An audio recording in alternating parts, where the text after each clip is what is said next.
ketahui yang ini kenapa. Anak kita di sekolah belajar, kita tidak menggunakan sama. Kemudian setelah itu tidak sampunya dipakai sekolah.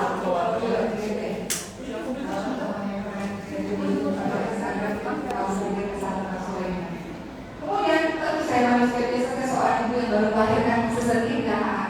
Saya seperti ini, geraknya juga tidak terlalu aktif. Kata dokter ada hipotonia atau otot yang lemah. Maka kemudian apa yang dokter katakan kepada saya? Ibu, tugas ibu sekarang adalah lebih banyak untuk sholat malam. Minta petunjuk kepada Allah, minta kepada Allah agar Allah berikan kemampuan kepada kami untuk menemukan penyakit anak ibu ini kenapa. Jadi ibu banyak minta kepada Allah, minta pertolongan kepada Allah Subhanahu wa taala. Lihat bagaimana seorang dokter ini luar biasa yang mengingatkan saya bahwa yang bisa menemukan penyakit itu adalah Allah Subhanahu wa taala yang memberikan ilmu kepada para dokter. Jadi dokter ini berfungsi sebagai dai atau daiyah, sebagai orang yang mengingatkan saya kepada Allah Subhanahu wa taala. Benar enggak Ibu sekalian? Ada saya yang kedua namanya Dr. Cindy, beliau seorang dokter. Beliau pernah bercerita begini kepada saya. Waktu zaman saya pengabdian Mbak Oki, kata beliau, saya ini pengabdian itu di sebuah pulau. Kemudian ada pasien yang udah berdarah, kita nggak bisa untuk menangani di puskesmas. Kita harus bawa ke rumah sakit yang mana kita naik speedboat menyeberangi lautan, menyeberangi laut gitu ya, untuk datang ke satu pulau yang memang ada rumah sakit. Pada saat itu ibunya udah nangis histeris, anaknya udah berdarah-darah. Tugas saya apa katanya? Walaupun saya juga pusing karena bukan speedboat ya, perahu kecil itu udah juga karena ombak jadi udah goyang-goyang gitu. Saya sendiri sebetulnya dalam hati takut, tapi saya katakan, ibu istighfar ibu, ingat Allah ibu, jangan berteriak-teriak seperti itu, istighfar ibu. Kemudian saya berpikir, ternyata dokter juga adalah seorang yang mengabdi kepada Allah Subhanahu wa taala dan menyeru banyak pasiennya untuk menuju kepada Allah Subhanahu wa taala. Itu profesi dokter. Belum lagi profesi-profesi lainnya. Jadi kalau kita kembali kepada kisah Ibunda Siti Maryam, Ibunda Siti Maryam ini berjanji kepada Allah, kalau anak ini ya Allah lahir, kujadikan dia orang yang mengabdi untuk agamamu ya Allah. Begitulah teman-teman sekalian. Turunannya ini banyak. Kalau kita berazam bertekad anak ini mau menjadi pengabdi agama Allah, berarti dari kecil, dari anak itu lahir, anak itu tumbuh besar, kita ajarkan dia untuk kenal siapa Rabbnya. Makanya dalam surah Luqman ayat 13, pendidikan pertama kali untuk anak-anak bukan yang lain-lain melainkan perkara tauhid. Benar Bu? Ibu lihat dalam surah Luqman ayat 13. Ada kalimat ya bunayya la tusyrik billah inna syirka la dzulmun adzim. Wahai anakku, jangan engkau menyekutukan Allah. Sesungguhnya orang-orang menyekutukan Allah, dia adalah orang yang telah berbuat kezaliman yang sangat besar. Jadi Ibunda Siti Maryam luar biasa. Beliau bertekad anaknya akan menjadi penolong agama Allah, akan menjadi pengabdi untuk agama Allah Subhanahu wa taala. Begitulah sejatinya kita. Tapi tekad saja nggak cukup teman-teman sekalian. Niat saja nggak cukup, tapi betul-betul kita amalkan dalam kehidupan kita sehari-hari. Sejak kecil ajarkan anak-anak itu tauhid. Gimana mengajarkan anak-anak tauhid? Mudah teman-teman sekalian. Tauhid itu apa?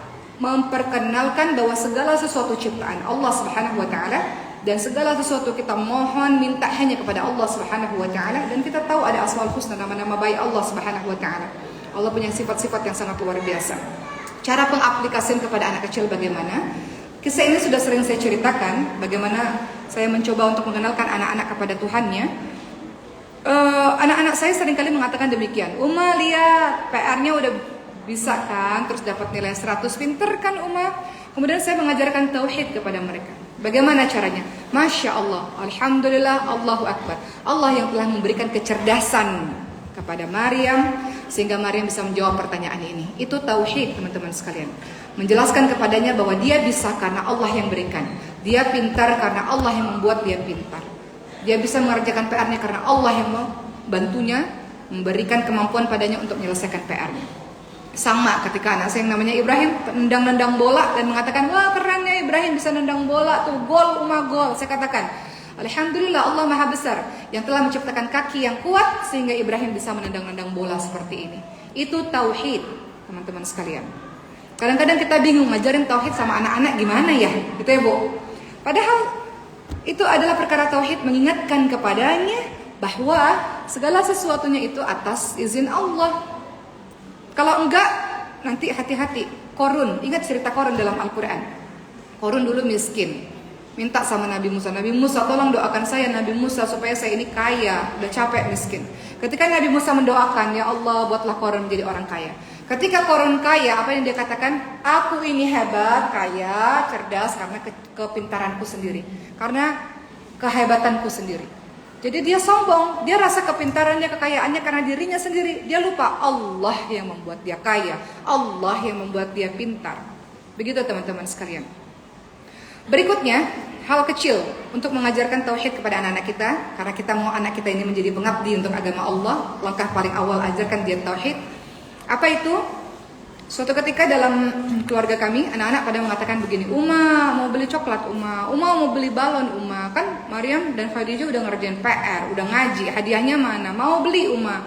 Kemudian saya katakan, minta sama Allah, doa dulu sama Allah, supaya Allah memberikan itu kepada Maryam dan Khadijah lewat perantara umat. Itu juga tauhid, minta segala sesuatu hanya kepada Allah. Atau anak kita sakit, pernah suatu ketika anak saya juga sakit. Uma sakit, Uma ini kupingnya gatal, Uma. Tadi Khadijah berenang-berenang terus kupingnya gatal, sakit. Minta kepada Allah agar Allah sembuhkan Khadijah. Setelah itu kita obatin. Obat ini menjadi perantara, insya Allah kalau izin Allah, Allah katakan sembuh bisa sembuh. Itu juga tauhid teman-teman sekalian. Sebelum ini saya juga teringat satu cerita. Beberapa tahun yang lalu, saya diminta untuk main sinetron untuk jadi bidadari, Bu. Bidadari, celing-celing gitu loh, Bu. Oke, saya syuting tuh, bidadarinya pakai jilbab tuh, udah jadi bidadari itu ya. Kemudian, saya merasa ada yang janggal dalam adegan itu. Karena anak-anak mengatakan begini, bidadari, tolong saya bidadari. Saya sendirian bidadari, tolong. Dia ganggu saya, tolong balas bidadari itu. Bidadari muncul, ring, tuh anaknya dibalas. Menurut saya, ini berbahaya. Jadi saya katakan pada saat itu, saya mau, oke, memang kalau mau cerita bidadari, oke lah. Boleh nggak kalau saya katakan, dengan izin Allah, dengan pertolongan Allah, sehingga kita bisa melakukan itu. Boleh nggak saya katakan demikian? Pada saat itu boleh. 1, 2, 3 episode kita lakukan itu. Dengan izin Allah, ya Allah, dengan pertolonganmu, ya Allah. Jadi skenario-nya saya ubah-ubah sendiri, Bu. Tiba-tiba udah waktunya tayang, saya dipanggil pada saat itu. Dan kemudian dari pihak production house-nya mengatakan kita nggak bisa pakai Oki lagi. Karena ya pertamanya Oki berjilbab dan kemudian skenario-nya nggak seperti itu. Terus saya katakan nggak apa-apa. Apakah saya keluar ini karena itu? Bukan karena acting saya yang buruk kan gitu. Bukan karena yang itu, oh nggak apa-apa, nggak masalah. Itu adalah masalah akidah teman-teman sekalian. Bahwa anak-anak kita ajarkan minta tolong hanya kepada Allah Subhanahu Wa Taala. Itu penting karena kalau enggak nanti kalau dia udah besar, dia dengan mudah menggadaikan keimanannya dengan ketika dia bertemu dengan orang lain kah, jatuh cinta, atau karena dia miskin, fakir miskin, kemudian menggadaikan keimanannya. Gak bisa, itu harga pokok, harga utama. Setelah tauhid baru nanti kita ajarkan dia yang lain-lain. Tapi itu perkara yang paling utama. Jadi pertama kalau kita lihat dalam kisah Siti Maryam, yang pertama adalah apa? Yang pertama adalah kita bertekad, berazam bahwa anak kita harus jadi penolong agama Allah, harus mengabdi untuk agama Allah Subhanahu Wa Taala. Berikutnya dalam surah Ali Imran ayat ke-36. Apa yang terjadi teman-teman sekalian? Yang kedua yang harus dilakukan, yang dilakukan Ibunda Siti Maryam dalam mendidik Siti Maryam adalah beliau menamakan anak itu dengan nama yang baik. Ya, jadi dalam surah Ali Imran ayat 36 di sini ada kalimat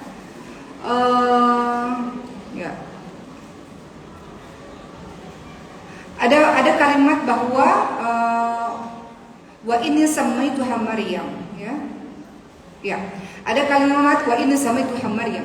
Jadi dinamakan anak itu nama yang baik. Sebagaimana kita mau anak-anak kita menjadi baik, kita harus ingat bahwa nama adalah doa. Rasulullah ajarkan kalau kita mau menamakan anak-anak kita dengan nama-nama yang baik. Nama terbaik itu Abdullah atau Abdul Rahman, itu nama-nama terbaik, atau Abdul apa? Yang disifati dengan nama-nama Allah Subhanahu Wa Taala. Abdul Razak, Abdul apa lagi? Abdul apa? Banyak ya? Macam-macam. Itu juga nama terbaik. Atau kita bisa kasih nama-nama tokoh-tokoh. Nama-nama tokoh-tokoh siapa? Umar, Ali, apa nama-nama Nabi, Ibrahim, nama anak saya Sulaiman, atau Yusuf dan sebagainya. Itu nama-nama terbaik. Atau pakai nama-nama sifat juga boleh. Hafidh, ya, orang yang menjaga, hafidhah, orang yang menjaga, itu juga boleh. Atau qanitah, orang yang taat, silakan. Jadi silakan pakai nama-nama yang baik, karena nama-nama yang baik adalah doa. Sebagaimana pada suatu ketika seorang anak ini berkata kepada Sayyidina Umar bin Khattab, "Wahai Sayyidina Umar bin Khattab, katakan padaku, apa tugas orang tua kepada anaknya?" Maka Sayyidina Umar bin Khattab radhiyallahu anhu mengatakan, tugas orang tua pada anak pertama adalah memberikan ibu yang baik, kedua memberikan nama yang baik, ketiga memberikan pendidikan agama dan Al-Quran kepada anak-anaknya. Kata anak itu, ketiga-tiganya orang tuaku tidak melakukan. Ibuku bukan orang yang baik, namaku bukan nama yang baik, dan mereka tidak memberikan aku pendidikan agama dan Al-Quran. Kata Sayyidina Umar bin Khattab, orang tuamu telah durhaka kepadamu sebelum kau durhaka kepadanya. Jadi yang kedua yang kita bisa lakukan adalah, teman-teman sekalian, memberikan nama yang baik kepadanya. Berikutnya yang ketiga, pendidikannya Ibunda Siti Maryam kepada Maryam masih dalam surah Ali Imran ayat ke-36. Di sini ada kalimat wa inni u'idzuha bika wa dzurriyyataha minasyaitonir rajim. Apa yang dilakukan oleh Ibunda Siti Maryam? Berdoa. Dengan doa apa? Ada kalimat, dan aku mohon perlindunganmu ya Allah untuknya dan anak cucunya dari gangguan syaitan yang terkutuk. Artinya, kalau kita mau, teman-teman sekalian, tema kita hari ini peran wanita dalam mendidik anak, jangan kita malas dalam mendoakan anak-anak kita. Di Quran banyak doa-doa yang kita bisa ucapkan untuk anak-anak kita. Dalam surah As-Saffat ayat 100 ada doanya Nabi Ibrahim alaihissalam yang bisa kita tiru. Rabbi habli minas salihin. Ya Allah, anugerahilah aku anak yang saleh. Bisa. Atau teman-teman bisa lihat dalam surah Al-Furqan ayat 74. Sangat terkenal sekali doa ini. Apa doanya? Rabbana hablana min azwajina wa dzurriyyatina qurrata a'yun waj'alna lil muttaqina imama. Kita minta sama Allah Subhanahu wa taala agar pasangan kita, anak-anak kita jadi qurrata a'yun, jadi penyejuk mata maupun penyejuk hati. Atau bisa doa ini seperti yang dicontohkan oleh Ibunda Siti Maryam dalam surah Ali Imran 36, silahkan. Atau doa pakai bahasa Indonesia, boleh. Silahkan doa. Saya ceritakan ini dalam beberapa kali ceramah, bahwa kebiasaan doa itu memang ada dalam keluarga kami, Ibu sekalian. Sebelum tidur biasanya saya dan anak-anak kita punya waktu sekitar setengah jam untuk sekedar berdoa. Setelah Al-Fatihah, Al-Ikhlas, Al-Falaq, An-Nas, ayat kursi, doa-doa lainnya, doa-doa penjagaan lainnya, Bismillahirrahmanirrahim, amutu wa ahya dan sebagainya. Biasanya di akhir itu kita doakan masing-masing anggota keluarga. Saya katakan, ya Allah, Maryam mau jadi apa? Mau jadi ustazah umat. Kita doa sama-sama ya. Semua anak aminkan ya. Ya Allah, semoga Maryam ya Allah jadi anak yang hafal Quran ya Allah. Dia paham agama ya Allah. Dia jadi orang yang mampu mensyiarkan agamamu dengan baik ya Allah. Dia orang yang senantiasa berbagi ilmunya kepada yang lain ya Allah. Dan itu diaminkan dan didengarkan oleh anak-anak. Yang kedua, Khadijah mau jadi apa? Mau jadi YouTuber umat dan pengusaha. Oke, kita doa ya. Ya Allah, semoga Khadijah jadi hafal Quran, paham agama dengan YouTube dan menjadi YouTuber ini menyebarkan ajaran agamamu ya Allah. Ya Allah, semoga Khadijah jadi pengusaha yang salihah ya Allah, pengusaha yang kaya raya, bisa bantu banyak orang, bisa bangun masjid ya Allah, bisa bangun pesantren ya Allah. Doa amin, diaminkan oleh anak-anak. Begitu pula anak-anak berikutnya. Dan kita doakan baba ya, kita doakan ayah anak-anak, kita doakan mbah ya, kita doakan Mbah Uti, kita doakan Mbah Kakung ya, doa sama-sama. Kita doakan Icis ya sama Om Rian, kita doakan Bunda Cindy ya, dan semuanya kita doakan satu persatu setiap malam. Makanya kemarin waktu saya datang ke sini, teman-teman sekalian mohon izin, anak yang kedua nangis, hampir nggak bisa doa lagi. Kemudian saya katakan doa saja, nggak ngerti doanya panjang banget Uma gitu. Kalau sayangnya lagi safari dakwah tuh anak-anak biasanya agak rewel karena kehilangan momen berdoa yang panjang itu. Jadi teman-teman semua dari kita punya cara masing-masing untuk kita senantiasa berdoa untuk anak-anak kita. Pastikan lisan kita juga harus hati-hati. Kullu kalam ad-du'a. Semua perkataan kita ini juga adalah doa. Doa. Kalau ibu-ibu marah, katakan anak salihah ya Allah, anak baik, masya Allah gitu. Jangan pakai anak nakal, anak durhaka, anak kurang ajar, nggak boleh. Itu bisa menjadi doa untuknya. Ibu, jadi kita pastikan yang keluar dari lisan kita adalah penuh dengan doa-doa untuk anak-anak kita. Anak kita itu bisa menjadi hebat karena doa atau kalimat yang keluar dari mulut kita insya Allah. Berikutnya, ini juga hal yang penting. Nomor berapa yang sekarang ini? Nomor keempat. Ya, nomor keempat. Apalagi yang dilakukan Ibunda Siti Maryam dalam mendidik anak-anaknya. Yang pertama tadi bertekad bahwa anak itu jadi pengabdi agama Allah. yang kedua diberikan nama yang baik, ketiga penuh dengan doa yang diberikan oleh orang tua kepadanya, termasuk kata-kata yang baik orang tua kepadanya. Dan kemudian yang keempat, lihat surah Ali Imran ayat ke-37 ya. Di sini dijelaskan bahwa, teman-teman lihat surah Ali Imran ayat ke-37, bahwa wa kaffalaha Zakaria ya. Ada kalimat di sini bahwa Siti Maryam itu diasuh oleh Nabi Zakaria alaihissalam ya. Pemeliharaannya diserahkan kepada Nabi Zakaria alaihissalam dan di Baitul Maqdis Palestina. Kalau kita tarik dengan kisah kita yang sekarang, bagaimana hubungannya? Ternyata yang keempat cara mendidik anak itu adalah pastikan bahwa dia berada di tangan guru-guru atau di tangan orang-orang yang bisa mendidiknya dengan baik di tempat yang baik. Apalagi untuk anak-anak, kita tahu sama-sama anak-anak itu, apalagi yang 8 tahun ke bawah atau 6 tahun ke bawah, itu golden age, usia emas, dan mereka adalah orang yang paling mudah meniru apapun. Betul ya Bu? Itu otaknya lagi berkembang, makanya disebut usia emas. Kenapa? Otaknya lagi berkembangnya itu luar biasa. Jadi hati-hati dalam lingkungan dan orang-orang yang terdekat di sekitarnya. Mohon izin saya cerita. Makanya di rumah saya, siapapun yang kerja di rumah itu pasti harus wajib pakai jilbab. Mbak-mbak yang menjadi asisten rumah tangga yang tadinya nggak pakai jilbab, di luar masuk ke rumah itu harus pakai jilbab. Nah, anak-anak itu terbiasa melihat orang-orang pakai jilbab. Di sekolahnya guru-guru pakai jilbab. Banyak juga pakai niqab di sekolah anak saya itu guru-guru. Kemudian di rumah semuanya juga pakai jilbab. Kecuali saya di kamar ya nggak pakai. Tapi kemudian rumah itu dekat dengan pesantren. Pesantren pasti kakak-kakaknya pakai jilbab. Kemarin qadarullah Bu, mohon izin. Desember kemarin saya diundang ceramah ke Amerika. Anak-anak ngelihat perbedaan yang banyak di sana. Kemudian anak-anak bilang gini, kok tante itu nggak pakai jilbab sih Umah? Gitu ya. Untungnya pakai bahasa Indonesia yang nggak ngerti ya.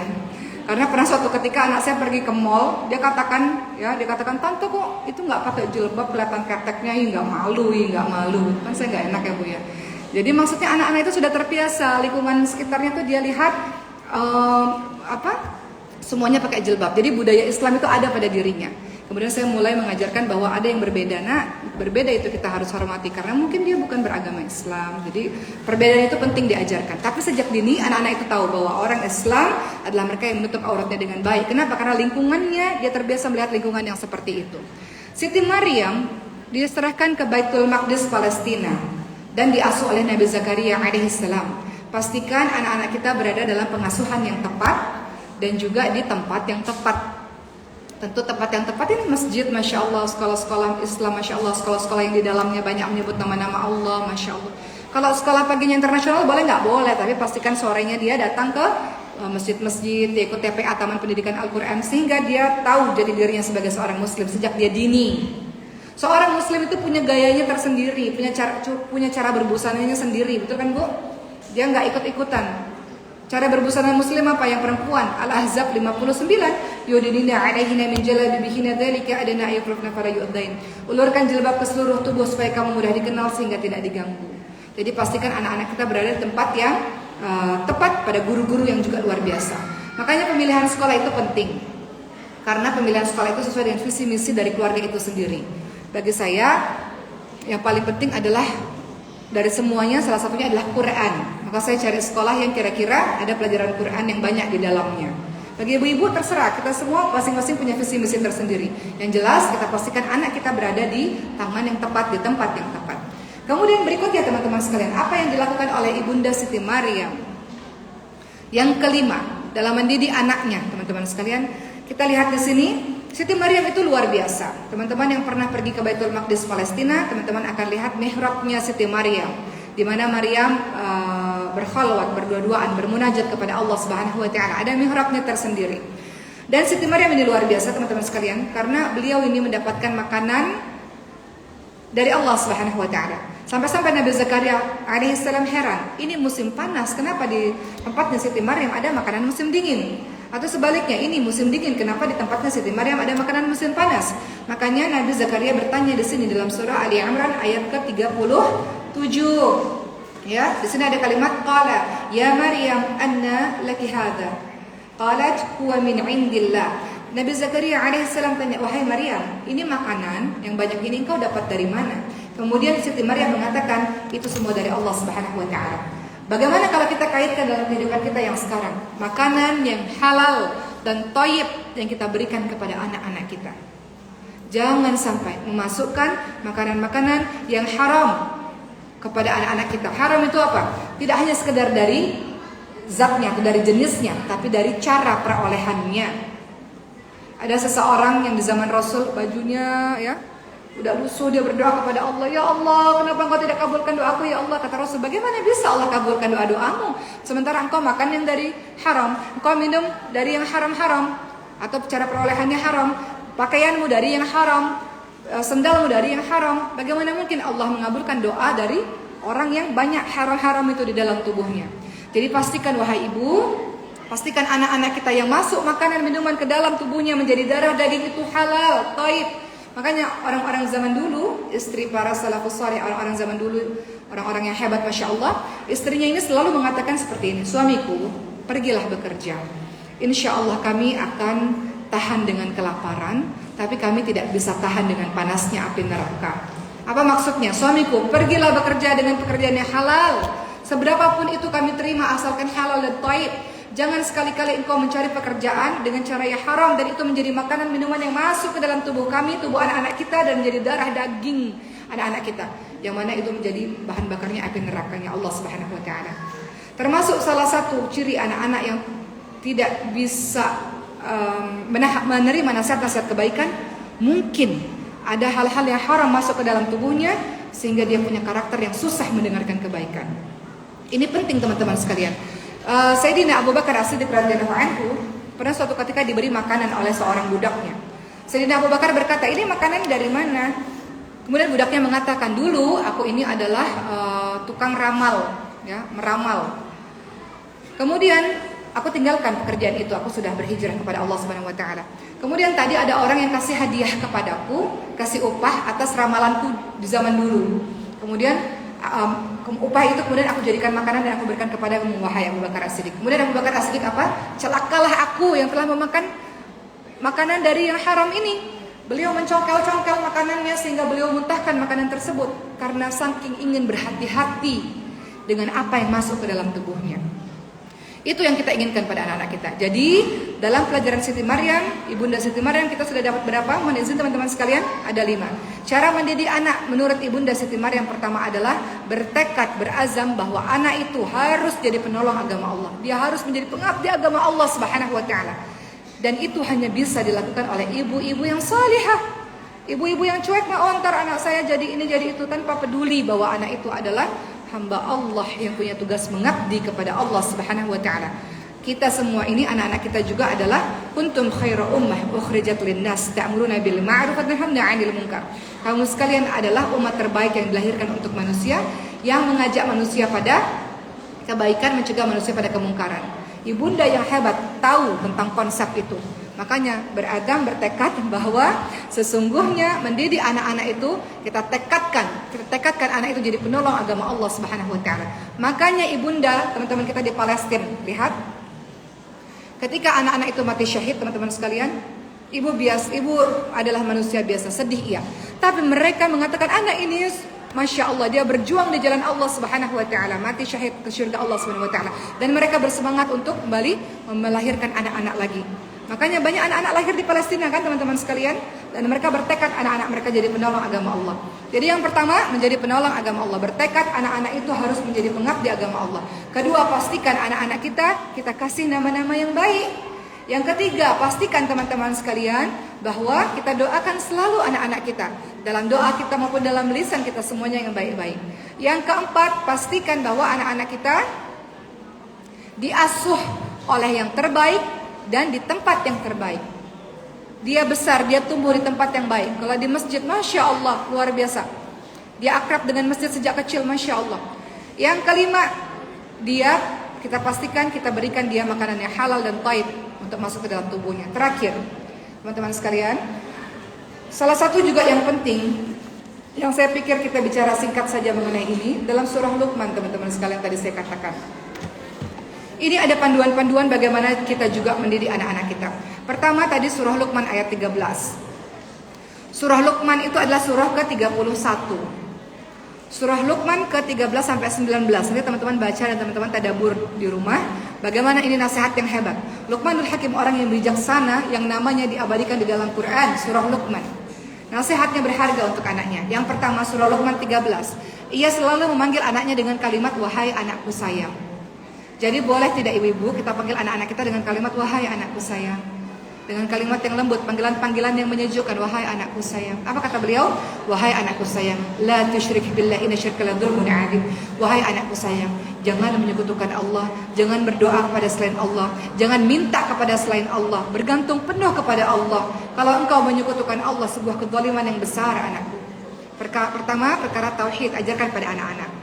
Kedua, Luqman surat ke-14. Apa itu? Ajarkan anak-anak kita santun pada orang tuanya. Wasainal insana biwalidayhi hamalathu ummuhu wahnan 'ala wahnin fisaluhu fi 'amaini an yashkur li waliwalidayhi. Ajarkan anak-anak kita untuk santun, baik, bakti sama ibu bapaknya, terkhusus pada ibunya yang telah mengandung dia dalam keadaan lemah bertambah-tambah. Disuruh dia bersyukur kepada orang tuanya, kepada Allah Subhanahu wa taala. Untuk anak-anak kita bakti sama kita, tentu saja caranya adalah kita menghargai anak-anak kita. Kita respect, kita hormat sama anak-anak kita, insya Allah. Berikutnya yang ketiga, ya. Yang ketiga adalah apa? Yang ketiga teman-teman lihat surah Luqman ayat ke berapa? 15 sama ya, bakti pada orang tua. Luqman ayat ke-16. Ya, di situ ada kalimat ini merasa diawasi oleh Allah Subhanahu wa taala. Jadi anak-anak kita untuk punya perasaan diawasi oleh Allah Subhanahu wa taala. Ya bunayya innaha in takum mithqala habatin min khardalin fatakun fis sakhratin aw fis samawati wal ardi. Ya bunayya innaha in takum mithqala habatin min khardalin fatakun fis sakhratin aw fis samawati aw fil ardi ya'ti bihallah. Wahai anakku, sungguh jika ada perbuatan sebiji sawi berada dalam batu atau langit atau bumi, niscaya Allah akan memberikan balasan. Ajarkan anak-anak kita, nak, dimanapun engkau berada, Allah mengawasi, Allah lihat, Allah balas setiap perbuatanmu. Yang ke-17, Luqman 17. Ya, ajarkan anak-anak kita. Ayat Luqman ayat ke-17 maksudnya. Ajarkan anak-anak kita, ya bunayya aqimus shalah. Ajarkan anak-anak kita salat. 7 tahun harus salat. 10 tahun enggak salat, tegur dia. Teman-teman sekalian, kemudian ada kalimat wa'mur bil ma'ruf wa nahi 'anil munkar wasbir 'alaihi ma'as sabr. Ajarkan anak-anak kita untuk ajak orang lain pada kebaikan, cegah orang lain pada kemungkaran dan bersabar atas apapun yang menimpamu wahai anakku. Kemudian yang terakhir, ajarkan anak-anak kita akhlak. Luqman 18 dan Luqman 19. Akhlak yang baik, ya bunayya, ya. Wala tusair khaddaka lin-nas wa la tamshi fil ardi maraha. Ya, innallaha la yuhibbu kulla mukhtalin fakhur. Kita suruh anak-anak kita untuk tawadhu', jangan sombong, jangan angkuh. Dan surah Luqman ayat ke-19, wa qasid fi mashyika waqdud min sautik inna ankarul aswati la sautul hamir. Ajarkan pada anak-anak kita sederhana dalam berjalan, lunakkanlah suaranya. Jadi jangan kita meninggi-ninggikan suara kita di depan orang lain. Itu rangkaian dari bagaimana cara kita mendidik anak-anak kita, teman-teman sekalian, yang mudah-mudahan kita bisa aplikasikan dalam kehidupan kita sehari-hari, insyaallah. Baik, ibu-ibu semua, kita akan lihat satu video, ya.